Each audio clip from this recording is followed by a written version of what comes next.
नमस्कार दोस्तों, मैं V Chaturvedi Pathfinder Education YouTube channel पर आप सभी का स्वागत करता हूं। जैसा कि हम लोग अपने बायोलॉजी की क्लासेस रेगुलर कंटिन्यू चला रहे हैं, उसी क्रम में आज जो है क्लास 12th की जो बायोलॉजी है रिप्रोडक्शन इन ऑर्गेनिज्म, उस चैप्टर में हम अगला जो टॉपिक है उस पर चलेंगे। ध्यान देंगे, हम लोग पढ़ रहे थे आर्टिफिशियल प्रोपागेशन। जो आर्टिफिशियल प्रोपागेशन होता है उसमें हम लोगों ने दो मेथड पढ़ लिया था। तीसरा मेथड हम लोगों में है क्या, लेयरिंग। लेयरिंग क्या होती है वो हमको आज जानना है। तो बच्चों, लेयरिंग क्या है? एक्चुअली लेयरिंग कहा जाए तो हम किसी भी प्लांट की जो टहनी होती है उसको ज़मीन के नीचे, मिट्टी के नीचे दबा देते हैं, और जब यहाँ से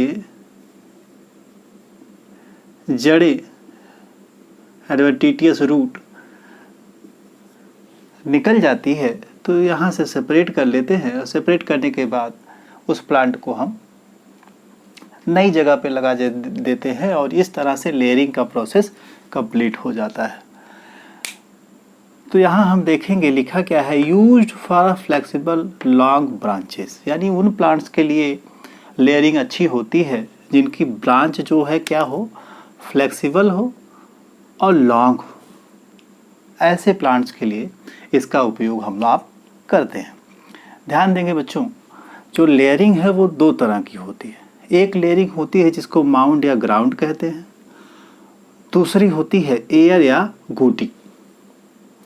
यानी लेयरिंग को हम दो भागों में बांट सकते हैं, या दो इनका ग्रुप होता है। तो ध्यान देंगे, पहला जो है, पहला लेयरिंग में पहले तरीके से कैसे लेयरिंग होती है ध्यान दीजिएगा।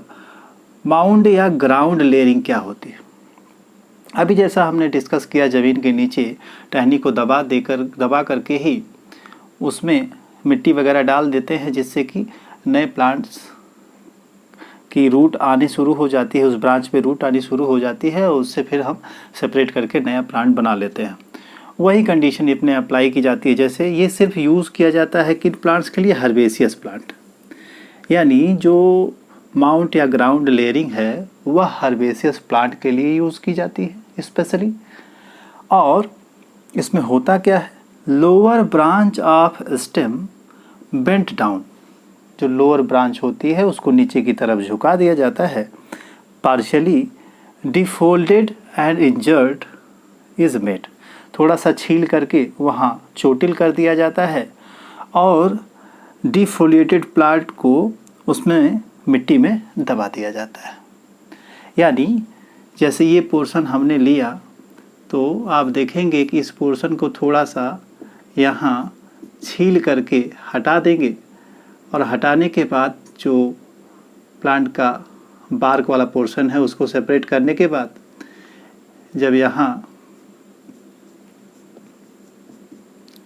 थोड़ा सा पोर्शन बार्क का हटाने के बाद इसको मिट्टी के नीचे दबा देते हैं और कुछ दिनों के लिए छोड़ देते हैं। कुछ दिनों बाद इसमें हम देखेंगे कि ढेर सारी एडवेंटिशियस रूट ग्रो अप कर गई हैं, और उसी रूट सहित इसको सेपरेट करके हम नए स्थान पर लगा देंगे, और ये जो हो जाता है इसी को हम कहते हैं ग्राउंड लेयरिंग या माउंट लेयरिंग। ग्राउंड लेयरिंग का मतलब ही हो गया कि ग्राउंड का मतलब ही हो गया ज़मीन।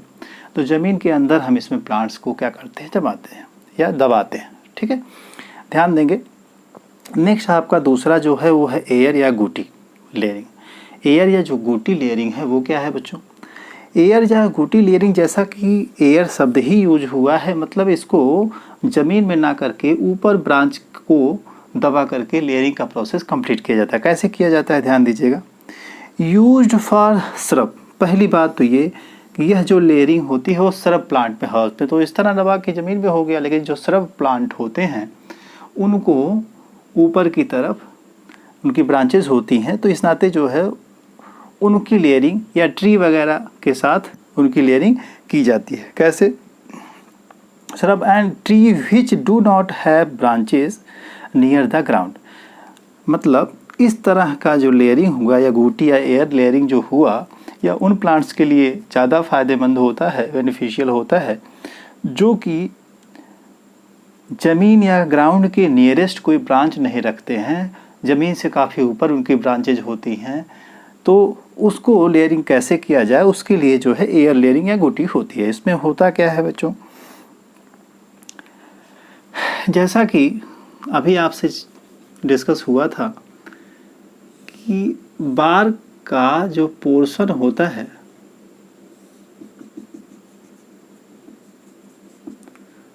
उस बार्क वाले पोर्शन को हम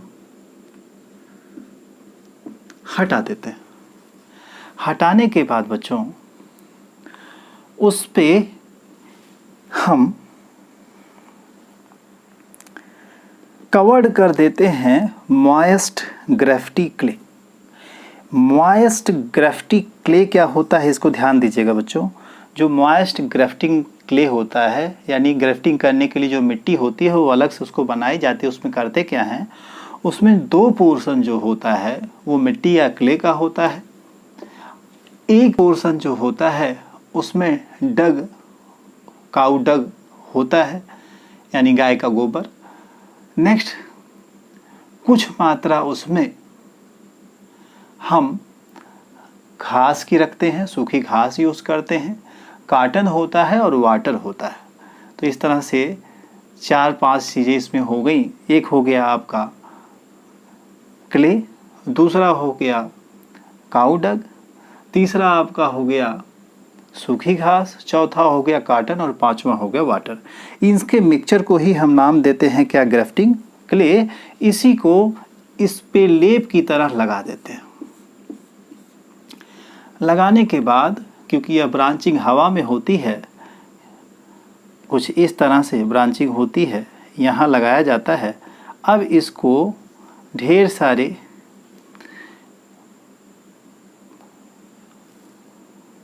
पॉलीथीन की पेपर से या पॉलीथीन से हम क्या करते हैं, ढेर सारी पट्टी करके इसको बांध देते हैं। ठीक है, बांधने के बाद इसको छोड़ देते हैं। तो फिर से ध्यान से समझ लीजिएगा। पहली बात तो गुटी जो है श्रब वाले प्लांट या बड़े प्लांट्स में होती है, और इसमें क्या करते हैं, जो एरियल ब्रांच होती है, एरियल ब्रांच के बार्क वाले पोर्शन को छील देते हैं और उसके बाद उसमें जो ग्रेफ्टिंग क्ले होता है उसको लगा देते हैं। उसके बाद उसको कपड़ा और पॉलीथीन का लेयरिंग लगा के उस पर क्या करते हैं, बांध देते हैं। wrapped with the polythene sheet, polythene sheet लगा करके उसको बांध देते हैं।